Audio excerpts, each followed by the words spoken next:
Hey, what's up guys? Welcome back to my channel. I'm currently at 1,476 victory points, and recently I scrapped 2 of my 13% troop damage guardians and replaced them with 2 ice masterpieces. I also have 2 shock blasters. I'm not expecting to stop anybody from raiding my base because at this level it's pretty easy for anybody to beat me, especially if they're a max player. But I did it just for fun, and in the last 24 hours I haven't been raided, so for the casual player it is going to keep him from attacking me simply because some players only play for an easy raid. They don't really have too much of a skill set. They're casual players. They're just here to have fun. So I'm basically just doing this just to, spice up the gameplay a little bit and also to give myself more of a challenge by having less offensive statues. So if you're new to this channel, you're going to notice that I primarily use lasers and Dr. Kavan. That's my go-to strategy. I plan on using him all the way to the top. If I ever get within 100 medals of or 100 victory points of first place, then I primarily want to use this combination. I do think it's possible to climb to the top. It's not going to be easy. I understand that most players tend to switch to other troop combinations with squad leaders and engravers, but I really want to see if it's possible to get into the 3,000 medal range using all lasers and no squad leaders. That might change in the future, but for now I'm having fun with this combination. I do think everyone should employ this strategy. I do think that it's gonna serve you right for at least 2,000 medals, and once you get towards the top, if you want to switch later on, then that's cool. But for now, I do think that this is a very strong combination and everybody should learn it. So as you can see, I like to show my replays. I like to give you guys an idea of the potential of this combination.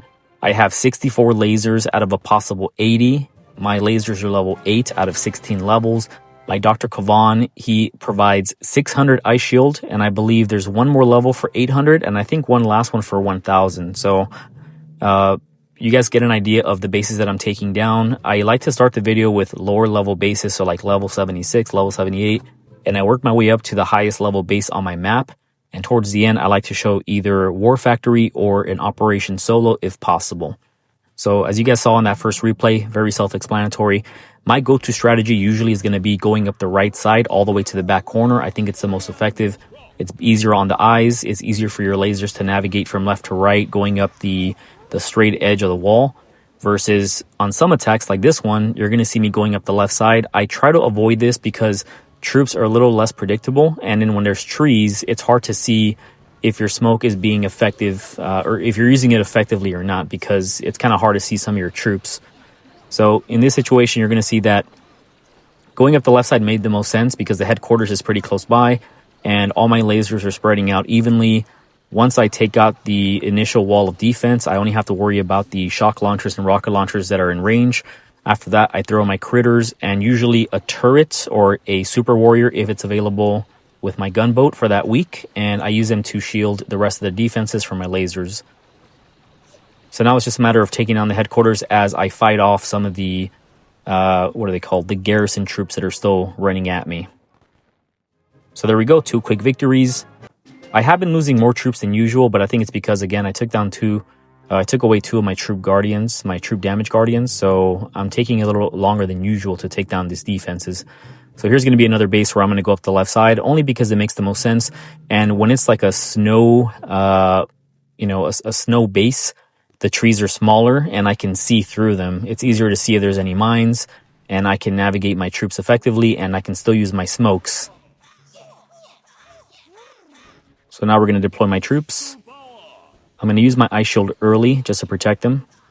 And a few of my troops kind of went their own way, and as you can see, 6 or 7 of them don't even have an ice shield, but it's okay. We're going to work our way all the way to the top left corner. And actually, this is the attack that I wanted to mention. You're going to see Dr. Kavan, he got stuck all the way back to the left. So now I'm attacking this base with no Dr. Kavan. This is why sometimes I use my ice shield early, just so that I have some kind of defense, even though Dr. Kavan is gone. But the reason I'm not worried is because all of his rocket launchers are clustered in one area, so I can shock all of them. Once I take all those down, I'm going to have pretty much no problem with the base because all the other defenses are kind of weak against lasers. So now that they've all been taken down, I'm going to flare up to the left. And as you can see, the only thing I have to worry about now is this little machine gun and a boom cannon. And the base should be going down now. Not sure why I did that last flare there, but it's okay. We took the base down. We're 3 for 3. Again, 29 losses. Not ideal, but we took down the base anyway. A win is a win. So now with base number 4, even though you see the base all the way to the far left, I don't want to go up the left side because I don't like coming out of the smoke to fend off 3 or 4 different, clusters of weapons. So if I go to the left side, there's a flamethrower, 3 rocket launchers in range, there's a shock launcher, and the buildings are kind of scattered, so my lasers are not going to be focused on one area. So what I'd rather do is go up the right side, and I can slowly take out defenses from right to left in order. So here we go. So now we're going to go up the right side. I always double check for gadgets just to see if there's anything that's going to be threatening to my troops. Now you're going to see I'm going to shock this one rocket launcher, and there's nothing else in range. So that gives me time to collect some energy. Now I have 36 critters to unleash with ice shields, so they're going to be a huge distraction. And now that I have that one rocket launcher gone, I can flare up to the right, the top right, and I only have that rocket launcher and shock launcher near the headquarters because the other rocket launchers are way off to near the beach and they can't really reach me. So now I'm going to throw a barrage. I'm going to flare to the top, and now there's basically nothing else that can stop me because the flamethrower is out of range and those other garrison troops are kind of far also. And you're going to see that we successfully took down the base with only 2 losses. So now with this next attack,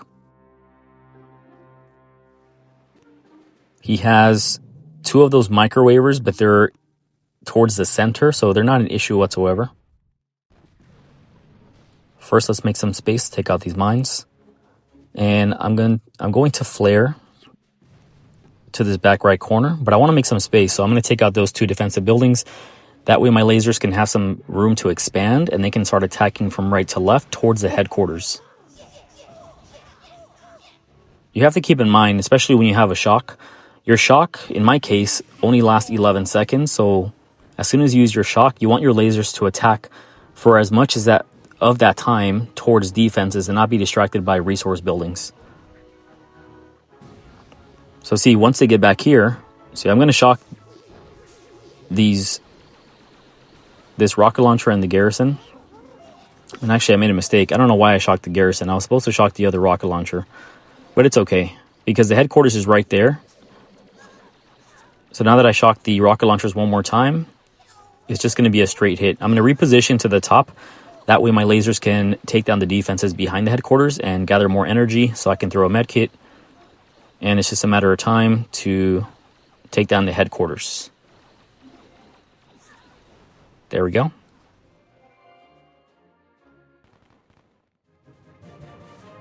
$47 losses, not ideal, but again, I'm working with what I have. So now we have a base that has 2 engraver skills active. I'm going to take down these resource buildings in the back right to make some space. I kind of messed up there. I'm not sure why my artillery did not take down 3 buildings. It only took down 2, but it's okay. They don't want to waste an attack, so I went for it anyway. So you're going to see me flare to the back right corner. And my troops almost touched that one mine. So we're still making our way to the back. And look how many resource buildings there are for me to gather energy. So I'm going to shock these 2 rocket launchers because the other ones are out of range. And I'm already back to 44 energy. So now we're going to do one more shock on both. This is why when you're making your defense, you have to be careful because if you cluster your rocket launchers, it makes it very easy for your opponent to raid you. So I'm already taking down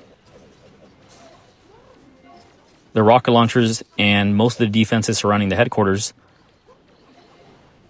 There we go. And as you're going to see, I lost no troops on this attack.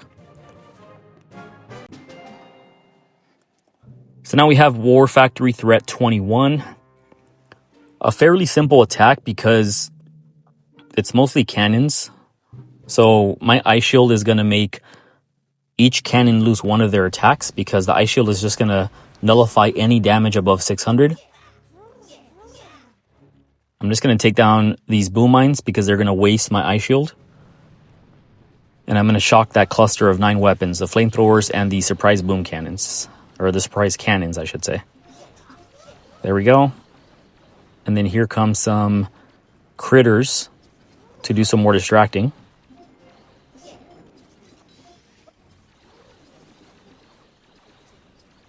Okay.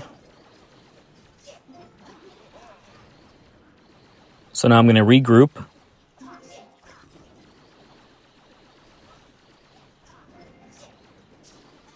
Here comes some more critters.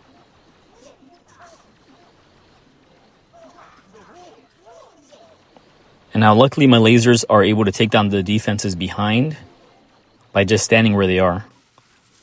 I'm going to speed this up because as you can see, I start attacking the headquarters with 2 minutes and 48 seconds. It takes me 2 minutes, but pretty straightforward attack. Next up, we have an operation attack.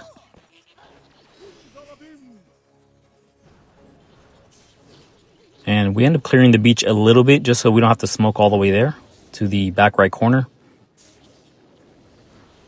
We take down some cannons just to gather some more gunboat energy. We sneak up the right side. And now we're going to gather energy as we're shocking these 2 rocket launchers, because they're basically the only threat left. Boom cannons are not a big deal. Here come the critters. And once we take down the first rocket launcher, we end up throwing some artilleries at the remaining one. There we go.